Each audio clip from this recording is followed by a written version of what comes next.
Okay, I gotta be honest with you guys. Learning any language is not the easiest thing you're gonna do in your life. But what if I told you that it's not impossible? And I will show you exactly how. Also, just letting you guys know in advance, this is not a promotion for any app or anything like that. I don't use Duolingo anymore. I'm free.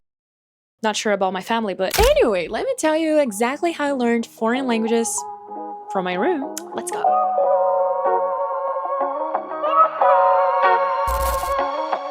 Alright, so first of all, I want you to watch this video thinking that I'm your best friend and we're just chilling at my house, okay? Welcome, mi casa es tu casa.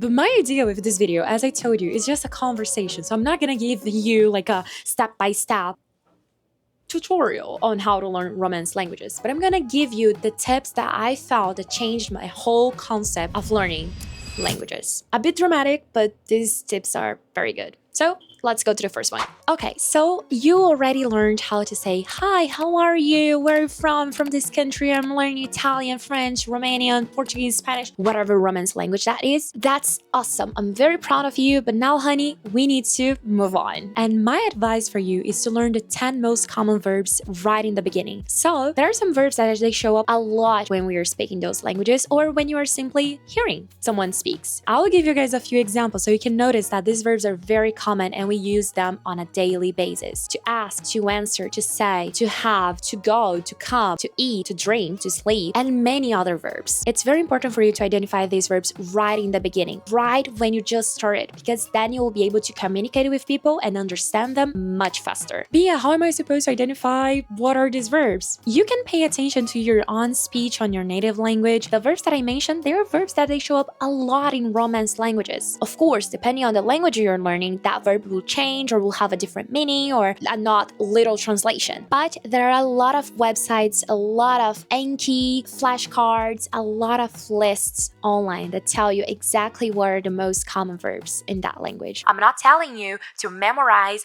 all the verb conjugation charts that you're gonna see out there because that will be a lot, especially with Romance languages. Unfortunately, we suffer with that. We have a lot of verb conjugation tables, but that's not my goal. That's not how I want you to learn. I mean, you can do whatever you want, but since I'm here, as your best friend, give you some tips, you could follow them perhaps. Anyway, what I recommend in the beginning is focusing on the present. So master these 10, 15 verbs in the present and create as many phrases as you can. So for example, if you just learned how to conjugate the verb to go in the present, then use that verb. Create as many phrases and then as many questions as you can with that verb in the present. That way, you'll be learning in context. I don't really work well doing those verb tables. I always forget them, and to me, it's like I'm memorizing and I feel like I'm in school again trying to understand the verb to be in English. So that doesn't really work to me. What actually works is what I'm telling you right now. Creating phrases using the verb conjugation. Instead of writing in your notebook. Eu vou, in Portuguese. Eu vou, tu vais, você vai, ele, ela vai, a gente vai, nós vamos. If I didn't know Portuguese, I would forget that. I would definitely forget. Even though I could review that every day, I would eventually forget. What works for me and what I do. Instead of, conjugating the table, what I would do is simply, okay, I know how to say I go in the present in Portuguese, which is eu vou. Now I'm gonna put that into context. So for me to remember that conjugation, instead of just looking at the table, I'm gonna create a phrase with that. If I want to say I go to the park in Portuguese, eu vou para o parque, and that's how it works better to me. So I think sometimes people are just confused with where to start, if they should start with numbers, colors, or maybe nouns and adjectives. Guys, start with what makes the language understandable, the verbs. They are the action, so they're very important. Start with them. If you want, because this is just a suggestion, do whatever you want, but that's a very good tip. Now, second thing, learn words that show up all the time. There are some words that we use in our daily life and we don't even realize that they are there because we're so used to use them that not using them feels weird. And they are so tiny that we don't even realize they're that important to the phrase. These words can be question words such as why, when, who, where, but it can also be words such as but, however, because, at least, even, with, without. These small words that they are everywhere and we use all the time, you must learn them so you can actually connect the verbs that you are using. When you start reading a text, what you will see the most will be those words. Will be but, without. However, with, without, I totally understand if in the beginning you think that it's easier for you to get a list from the internet with 10 animals in Italian and 10 colors in Spanish, but more, less. Okay, you got me. A lot of words. But perhaps learning 10 colors right in the beginning may not be the best thing for you. Perhaps you just use black and white in your clothes. So how often are you actually going to use the word cow in Spanish? Except if you're playing Minecraft. That could be useful. Alright, yeah, that seems very cool, but you're just telling me that I shouldn't learn how to say objects, animals, colors, places in town? How am I gonna read a text then? I'll give you 5 seconds to think about it.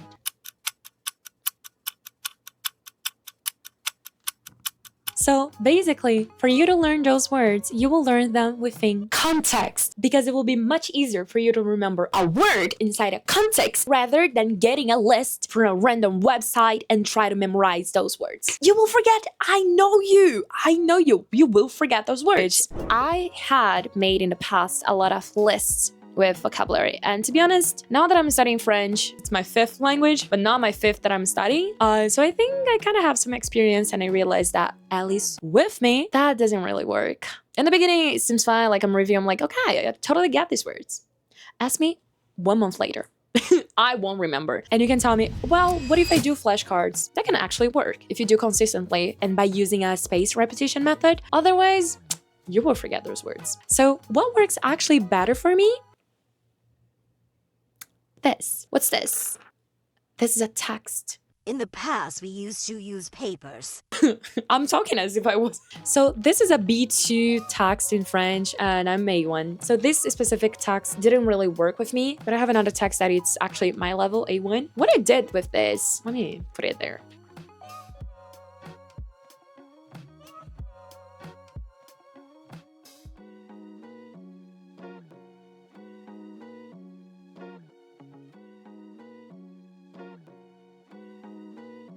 How to create a question using the vocabulary I just learned. Because that way, you'll be able to actually comprehend the word and the big picture. Oh, but what if I don't know what it means? Like, what am I gonna do? I'm gonna print a text A1 level and just figure it out? Yes, darling, that's what you're gonna do. Learning a language isn't easy. You're gonna do that. If you want.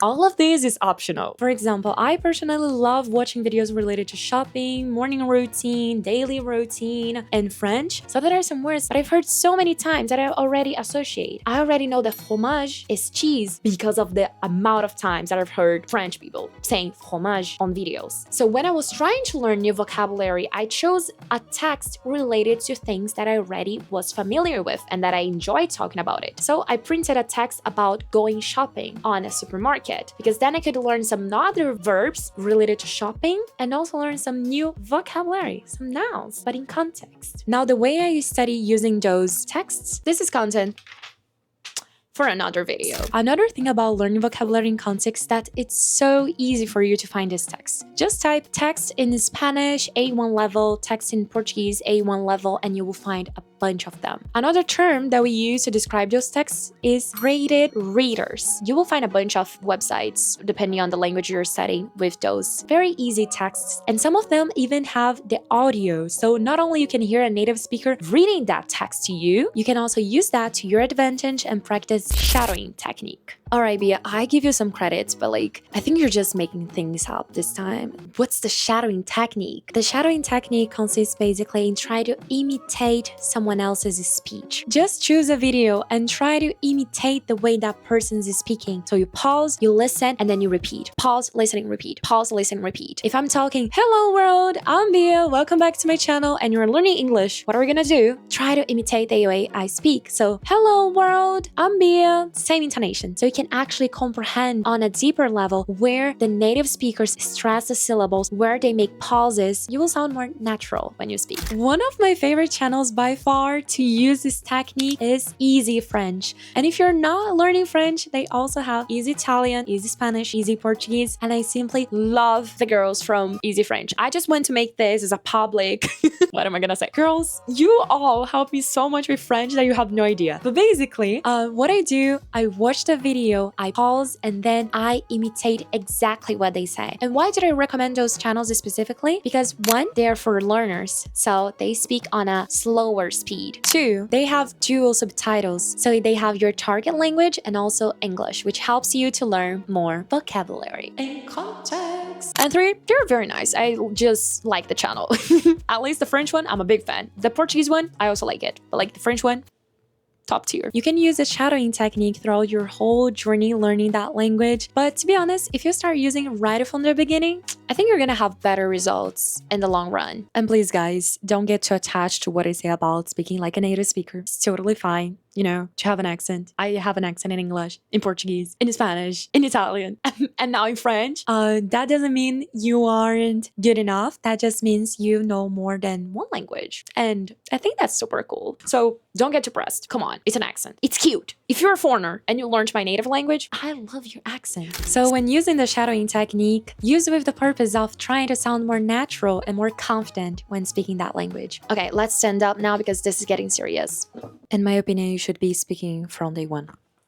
I mean, am I wrong? The advantages of trying to speak your target language from day one are simply gigantic. They're huge. Let's put that you are applying the tips that I gave you. So you're reading text, you're learning vocabulary within context, you're immersing yourself in the language by watching series and movies, but you're not speaking. I totally get those people that their goal with a language is to just read literature or to not actually communicate with others. But if you're like me and you cannot shut up, so you created a YouTube channel to talk about things you like. Or you just like to talk. Your goal with languages is usually to communicate, to connect with other people through speaking, right? Then I do recommend you trying to speak from day one. If you just learned how to say, hi, my name is, I'm from this place, and I'm just learning this language, then say it out loud. And Yeah, what if I don't have anyone? What if I don't know someone from?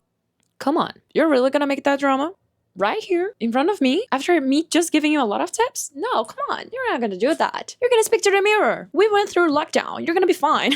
We literally could not have, contact with people for 2 years in person. It's gonna be fine. You can communicate with the mirror. I mean, not too much. Then after some time, try to find some real friends, okay, that speak that language you're trying to learn. There are a bunch of places that you can try to find native speakers or just people that speak the language you're trying to learn. It can be in polyglot clubs in your city, language exchange bars, libraries. There are some study groups that organize monthly meeting at libraries, so that can be an option. Apps, we have a lot of language exchange apps, so you could give it a try. And what I usually do, video games. Personally, I'm a big fan of online games, so I ended up meeting most of my friends on Minecraft. You guys can also try to find a language buddy in the comments, the comment section. Who knows if you're not gonna find your best friend. Try it out. But what I'm saying is just speak. If you don't have anyone to have a dialogue, to speak the language you're learning, do it with yourself. Do go with Google Translate, use Siri, ChatGPT. We have a lot of ways to do that and to practice your speaking. If you think talking to a native speaker in the beginning is too hard and gives you anxiety, it's totally fine. I'm also afraid of speaking to native French speakers sometimes. But what do? In my case, I just go with my fear and speak to them. But if you're not confident at the moment, what you can do is talk to people that are learning the same language that you are. So people that also have the same goal as you, that is to learn that language. And that's a very good start. The thing is, you need to start from somewhere. When I was learning English, my way to practice this language was to speak to this Finnish friend of mine. Do I know Finnish? No. Does she know Portuguese? Not at all. We had to communicate through English, and that worked. Just try to speak. If you don't have a friend, then start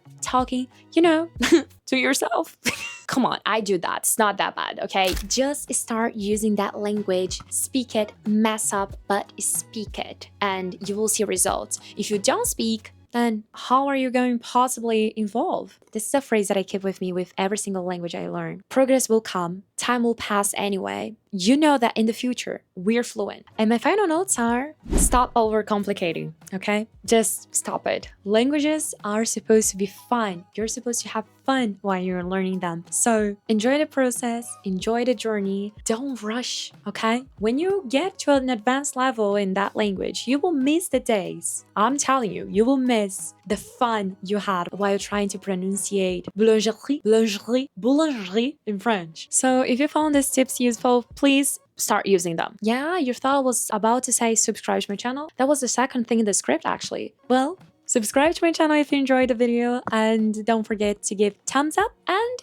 hopefully, I'll see you in the next video. Bye. Oh! My television. Boulangerie? Is that how you say it? Anyway, hopefully people from the future will know it.